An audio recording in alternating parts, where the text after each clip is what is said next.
The smell. That's the first thing that hits you. It's not just new car smell. It's a thick, intoxicating perfume of rich leather, expensive plastic, and something else. Something that smells like power. It's the smell of not being me. Not the me I'd become anyway. She's a beauty, isn't she? The salesman, all teeth and a cheap suit, ran his hand along the dashboard. The dashboard was bigger than my first apartment's kitchen counter. A massive touchscreen glowed in the center, showing a 3D image of the truck itself, as if you might forget you were sitting inside a 2-ton monument to American excess. The Obsidian XL. Top of the line. This isn't just a truck, Brenda. This is a statement. My heart was doing a drum solo against my ribs. Frantic, terrified, excited drum solo. I was a 43-year-old woman, 6 months out from a divorce that had left me with a beat-up 2011 Honda Civic, a stack of legal bills, and a hollowed-out feeling in my chest that no amount of wine or late-night TV could fill. And I was sitting in an $85,000 truck. The payment, though. I whispered it, like saying it too loud would shatter the illusion. He smiled, a slow, practiced motion. The payment. We'll make it comfortable for you. We've got 84-month financing, 0% down for qualified buyers. We can get you in this truck today for less than your cable bill. He was lying. We both knew it. But in that moment, sitting high above the world, wrapped in that scent of success, I wanted to believe that lie more than I'd ever wanted to believe a truth. If this worked, if I could just feel this way every day, maybe I could stop feeling like the world had kicked me to the curb. I gripped the massive, leather-wrapped steering wheel. Let's run the numbers, I said, my voice trying to sound firm, trying to sound like a woman who deserved an $85,000 truck. He already knew he had me. I'd been hooked the second I walked onto the lot. But the hook, if I'm being honest, wasn't set that day. It was set 6 months earlier, in a sterile lawyer's office that smelled like old paper and defeat. He's keeping the house. You'll get half the equity, after the second mortgage is paid off. My lawyer, a woman who looked permanently exhausted, wasn't even looking at me. She was shuffling papers. The second mortgage. I thought we paid that off. She sighed. He took it out 3 months ago, Brenda. To consolidate debt, he said. Business debt. His business. My ex-husband Mark had been launching a startup from our spare bedroom for 5 years. It mostly seemed to involve a lot of golf and networking lunches. The number she said next made the room tilt. The equity I thought was my safety net, my fresh start, was gone. Poof. Vanished into a failed app that was supposed to be the Uber for dog walkers. I walked out of that office with a check for $12,000, what was left of 20 years of marriage, and a court order for alimony that maybe, if he paid it on time, would cover the rent on a 1-bedroom apartment by the freeway. I was 43, newly divorced, and my ex's lawyer had just politely informed me I was, financially speaking, starting over from less than zero. My new life was small. My apartment complex was called The Palms, but there were no palms, just a lot of cracked pavement and a pool that had been under repair since I moved in. My 2011 Civic had a mysterious rattling sound, and the driver's side window didn't always go up. I was working my same old admin job, but it felt different now. It wasn't a second income anymore. It was my only income. It was the thin line between me and... Well, I tried not to think about that. The humiliation was the worst part. It was a constant low-grade fever. I saw Mark's new life on Facebook, because I couldn't stop myself from looking. He and his new girlfriend, a 28-year-old influencer named Sky, were already in a new rental, one with granite countertops. Last week, he'd posted a picture of his new car. A sporty, aggressive-looking BMW. The caption: Leveling up. #blessed. I'd thrown my phone across the room. I felt invisible. Felt like a failure. Every time I pulled my rattling Civic into the parking lot at work, parked between my boss's new Lexus and the sales manager's gleaming white Obsidian XL, I felt my stomach clench. That's when I started noticing her. The sales manager, Sarah. She wasn't any older than me. Always put together. always laughing, holding a Starbucks cup, clicking into the office on heels that probably cost more than my grocery bill. And she drove that truck. It was enormous. White, with chrome details that glittered in the sun. She sat high up in it, looking down on everyone. When she pulled into the lot, people looked. It was a statement. It said, "I am not small. I am not a failure. I am here." I started to fixate on it. I'd see other women driving them too. Moms at the grocery store, loading bags into the back with an air of effortless competence. They looked safe. They looked powerful. They looked permanent. The world had to move for them. They didn't have to rattle along in the slow lane, praying their window would go up if it started to rain. I didn't just want that truck. I felt like I needed it. I needed a piece of armor. I needed something to show Mark and Sky and my boss and the whole world that I was not done. I was leveling up too. The thought was a small, dangerous seed. And in the fertile ground of my insecurity and fear, it started to grow. Started online. How much truck can I afford? Best 0% APR truck deals. Obsidian XL monthly payment. The online calculators were so optimistic. They made it seem possible. They didn't ask if you were 6 months out from a devastating divorce.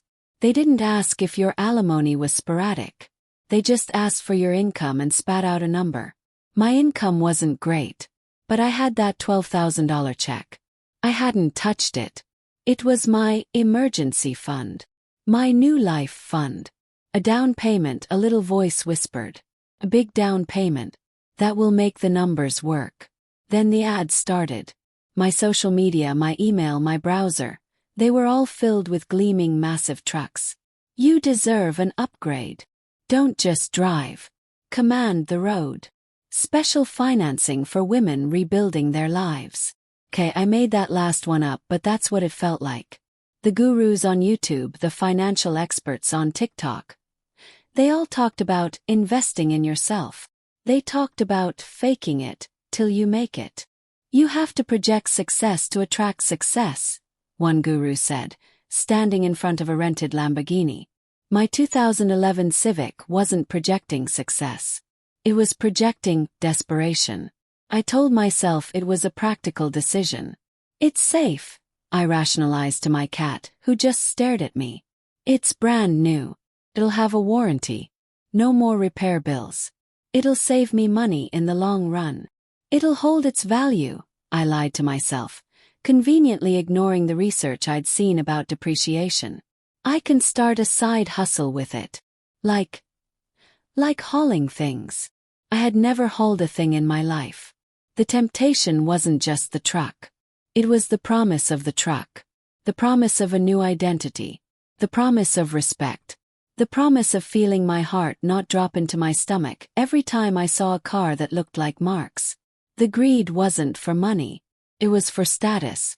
It was for a feeling of control in a life that felt completely out of control.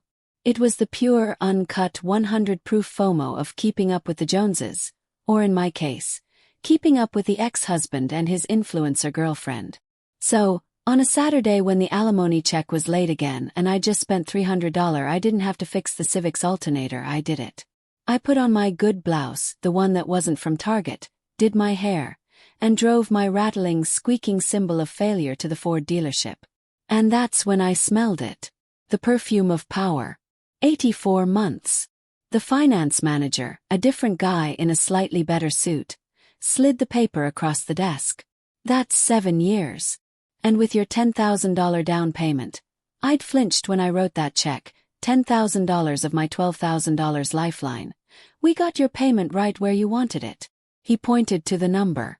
$1,150.78. My blood went cold. You said. The salesman said. Less than my cable bill. Well, he's in sales, the finance manager chuckled. He gets excited. This is the real number. And honestly, for a truck this loaded, it's a steal. We've even bundled in the extended warranty and the paint protection plan. You're covered, bumper to bumper, for the life of the loan. $1,150. Month. My rent was $1,400. My paycheck, after taxes and insurance, was $3,200. My unreliable alimony was $1,000.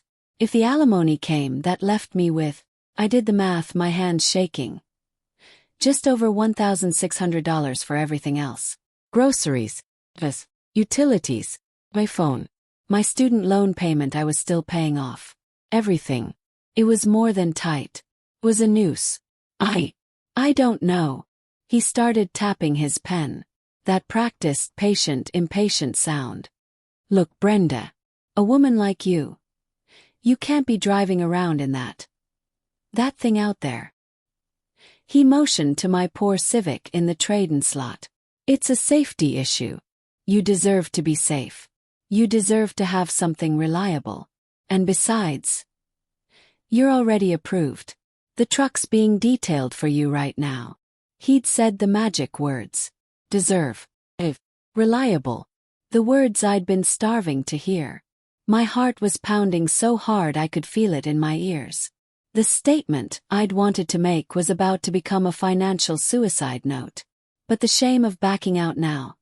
Of him going to the salesman and saying, she couldn't swing it. Of me having to drive home in my rattling Civic after all this. It was worse than the fear of the payment. That's the trap, honey. They don't just sell you a car. They sell you a story about yourself. And you'll pay anything to make that story true. Picked up the pen. The ink flowed thick and black. And with that one signature I had just torched my future. The first week was pure, uncut adrenaline. I drove it off the lot, the engine a low, confident growl. I was so high up I felt like a queen on a throne. I saw people in their little sedans looking up at me. Looking at me. I wasn't invisible anymore. I drove it to work on Monday. I parked, badly, it was like docking a boat, right next to Sarah's identical truck. She came over, Starbucks in hand. Twins, she beamed. Welcome to the club. You're going to love it. It was the first time she'd spoken to me all year. It was a hit. A drug. I posted it on Instagram. Not the whole truck, just a subtle shot of the steering wheel. The logo gleaming, my hand, with a fresh manicure I couldn't afford, resting on it. The caption. New beginnings. Hashtag self-care. The likes poured in. My cousin. Old friends from college. Evan. Mark's new girlfriend. She commented with 3 fire emojis. I felt sick with triumph. See. I wanted to scream. I'm not the sad, pathetic woman you left. I'm an Obsidian XL woman. That feeling lasted exactly 28 days. Then the first payment notice arrived in my email. Payment due. $1,150.78. I almost threw up. It wasn't a concept anymore. It was a real number about to be vacuumed out of my dwindling checking account. That $1,150 was my grocery money, my utility money, and my pray nothing breaks money. All of it. I transferred the money.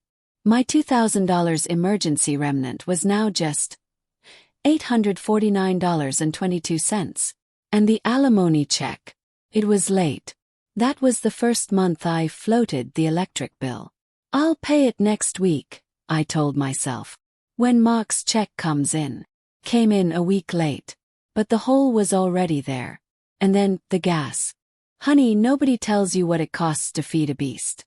My little Civic cost $40 a week to run. The Obsidian XL.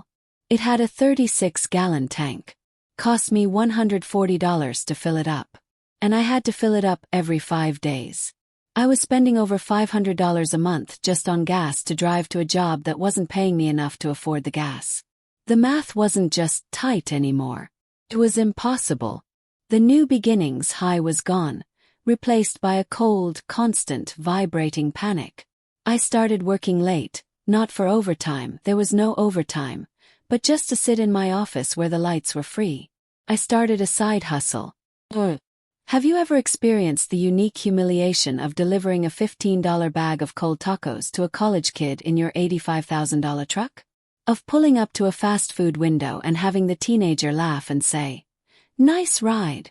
You must be killing it with DoorDash." I wasn't killing it. It was killing me. The gas I was spending on the deliveries was almost more than I was making.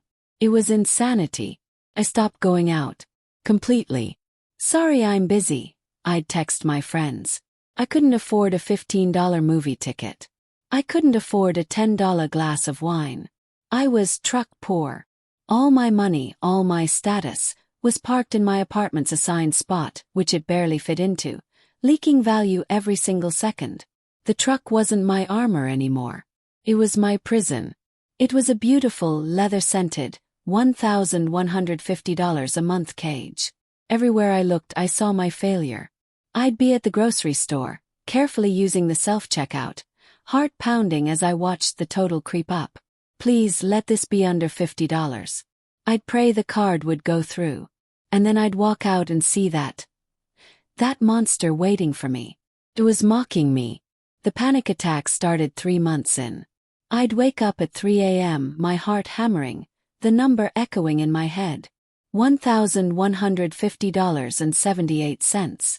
$1,150.78. 7 years.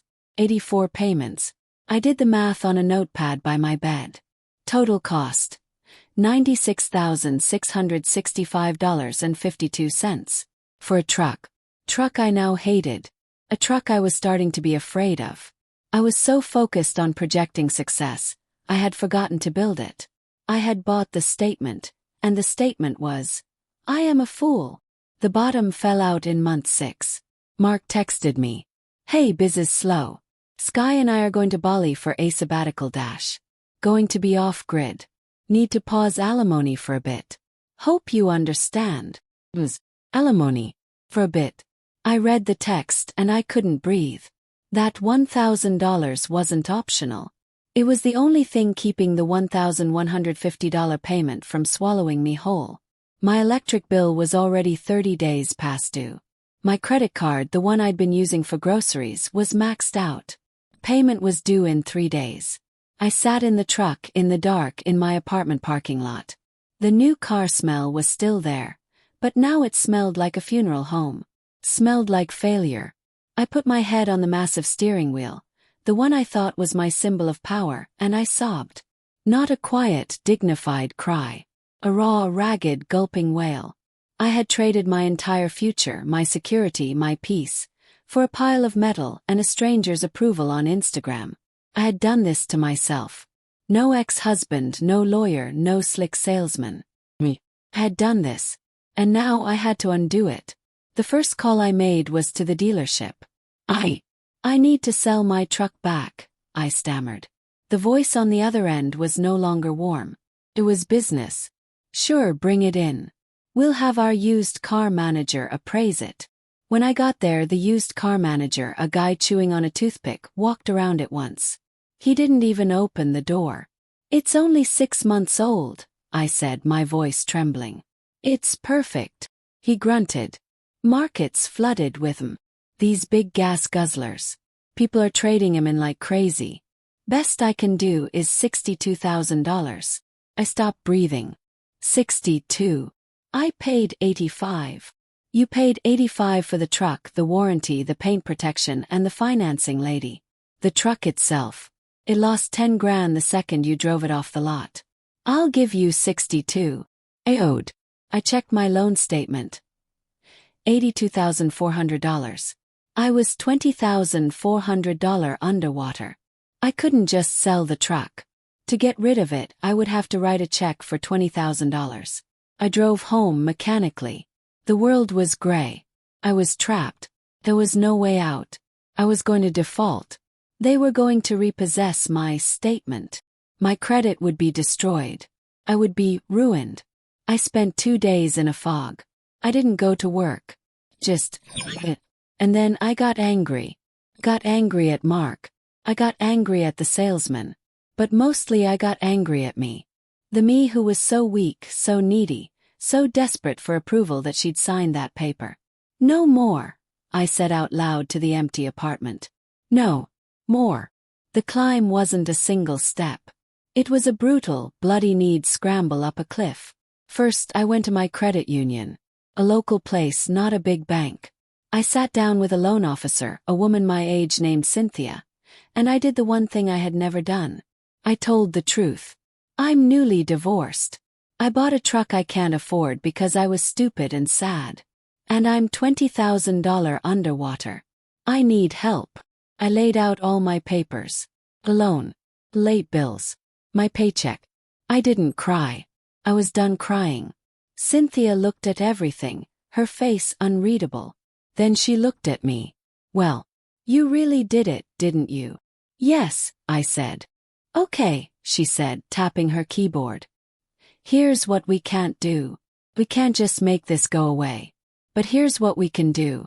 We can give you a personal debt consolidation loan for $21,000.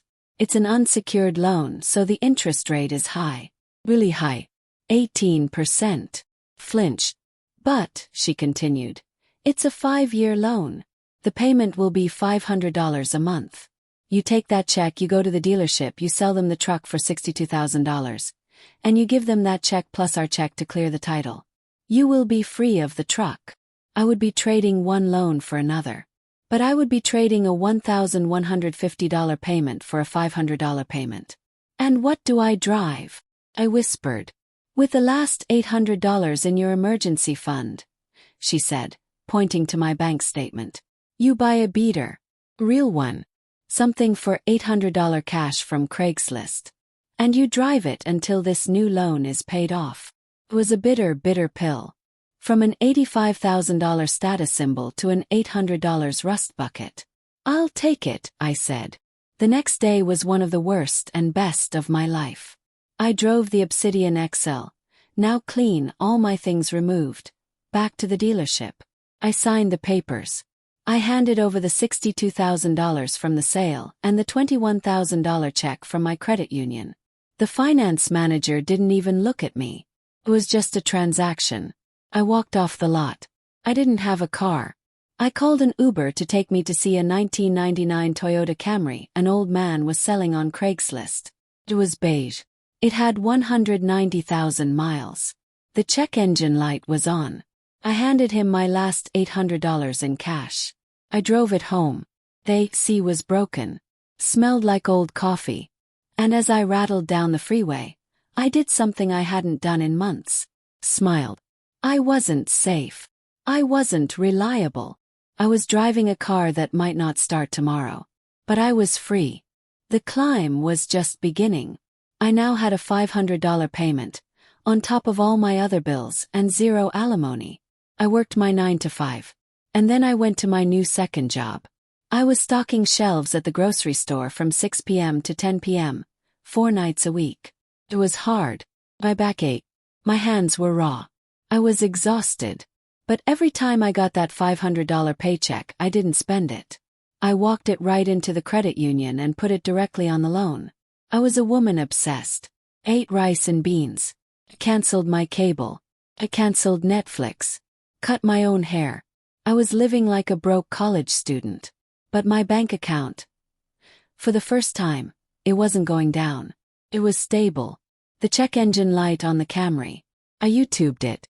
It was a faulty O2 sensor. I bought the part online for $30 and I learned, right there in the apartment parking lot, how to change it myself. The woman who couldn't check her own oil was now a mechanic. I paid off that $21,000 loan in 22 months, not 5 years. The day I made the last payment, I didn't go buy a new truck. I went home, ran a hot bath, and slept for 10 hours. The next month I took the $500 I would have paid on the loan, and the $400 I was still making from my night job. And I opened an IRA. I put all $900 into an S&P 500 index fund. I was still driving the beige Camry. It was uglier than ever. The paint was peeling. But it was mine. I owed nothing to anyone. And the $12,000 I'd saved up in my new emergency fund. That felt a whole lot more like status than a leather interior ever did. So you're standing on that lot. You're feeling that itch. You're feeling small or overlooked, or you're just tired. And that car, that truck, that thing. It looks like a solution. Looks like power. Listen to your friend, Brenda. The one who's been there. That is not power. It's a trap. It's the most expensive perfume in the world, and the hangover will last for years. The Harvard professor in that video, he was right. That kind of debt is happiness death. It's a weight you tie around your own ankles, and then you try to swim. You can't buy your way out of feeling small. You have to build your way out. So here's the wisdom I bought for $20,000. You get it for free. Ask why. 5 times. You want the new car. Why? Because my old one is unreliable. Why? Because it needs a repair. Why can't you repair it? Because it costs $1,000. Why can't you pay the $1,000?